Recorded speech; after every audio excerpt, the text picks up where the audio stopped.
Good day everyone, this is Cherry Resurrection. Today I am going to discuss to you the 9 strategies to reduce inequality. Before we start, let me ask you first, what is inequality? Well, inequality refers to the unequal distribution of resources, opportunities, and wealth among individuals or groups within a society. It can manifest in various forms such as income inequality, gender inequality, racial inequality, or social inequality. Inequality can have significant social, economic, and political implications, affecting access to education, healthcare, employment, and overall quality of life. Addressing inequality often involves implementing policies and initiatives that promote equal opportunities, social justice, and inclusive economic growth. Here are the 9 strategies to reduce inequality. So the first strategy is proper fiscal policy. Proper fiscal policy is the income redistribution is achieved by fiscal policy mainly, but it does not limit itself to income transfers from the rich to the poor. In short, the proper fiscal policy is the income redistribution primarily occurs through fiscal policy. The example of this is the expanded value-added tax or EVAT and the conditional cash transfers or CCT. The expanded value-added tax or EVAT is the exemptions basic commodities and socially sensitive products, reducing the tax burden on low-income individuals. Where the conditional cash transfers or CCT is the program provides financial aid to poor families based on conditions like children attending school and receiving vaccinations. Second strategy is the better targeting of social programs. The better targeting of social programs is targeting helps to reduce income inequality and inequalities related to education and health. This can be done using a geographic targeting, selecting the regions with a higher prevalence of poverty, or using surveys to estimate if a potential beneficiary is poor or how poor she is. The example of this is the Pantawid Pamilyang Pilipino program, or known as 4Ps. The target of this is the social assistance effectively by providing cash grants to poor households based on conditions like school attendance and vaccinations. Selected beneficiaries are identified through the Listahan Social Registry, leading to reduced poverty, increased school enrollment, and improved health services utilization. The third strategy is the participatory decision-making. This strategy focuses on increasing the voice of the poor.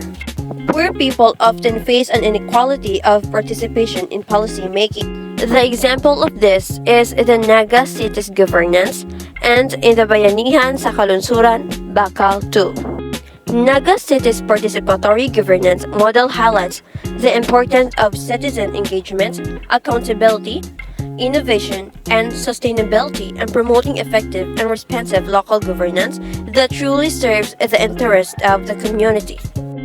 While the Bayanihan sa Kalunsuran is an IPG project enhancing participatory governance in 7 urban poor areas in the Philippines. Participation does not limit to decision-making. It can include monitoring and evaluating results and impact of social policies too.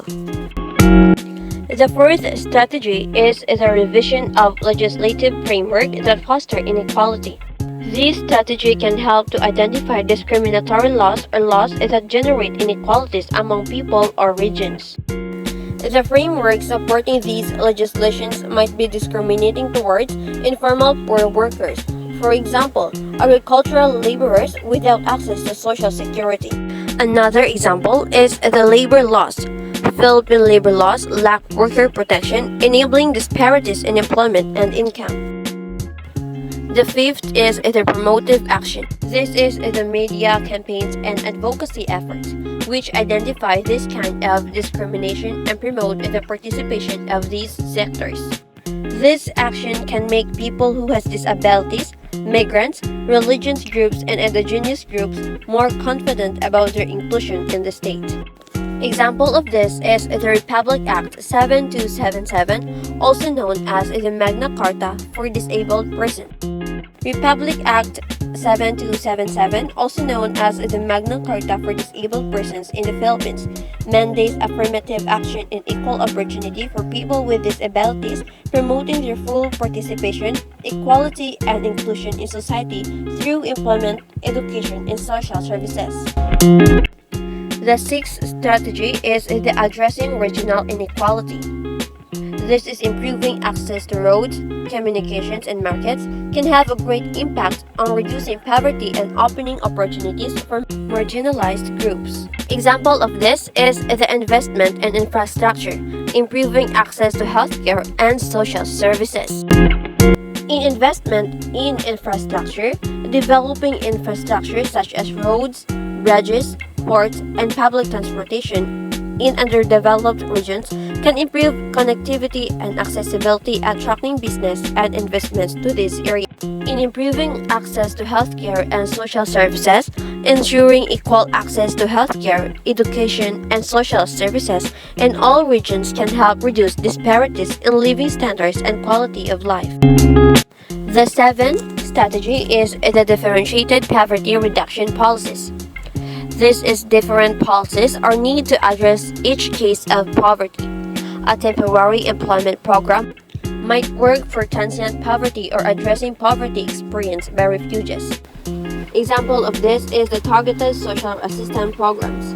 Implementing targeted social assistance programs that focuses on specific vulnerable groups such as children, elderly persons with disabilities, or a single-parent household to ensure they receive adequate support. Understanding the dynamics of poverty can work to design more efficient policies and having a bigger impact on chronic poverty. 8 is the measuring other inequality rather than just income inequality. This is an example of this kind of inequalities can be seen in more time spent on non-paid activities by women, higher poverty levels of indigenous groups, and etc. Gender inequality, for example, is not new or randomly generated, and it can prevent women's poverty to decline for generations. Another example is time poverty among women. This reflects the unequal distribution of unpaid work, with women bearing a disproportionate burden. This leads to time constraints, limited paid work, and reduced personal development. Measuring time poverty reveals gender disparities and the need for policies promoting equality in caregiving and work-life balance. The last strategy is the program monitoring and evaluation. This is design performance and impact evaluation can also increase public support for social programs by demonstrating they are effective. Example of this is the Department of Education. The Department of Education in the Philippines uses a monitoring system to evaluate K-12 education reform initiatives, tracking key performance indicators like enrollment rates, teacher training outcomes, curriculum implementation, and student achievement levels.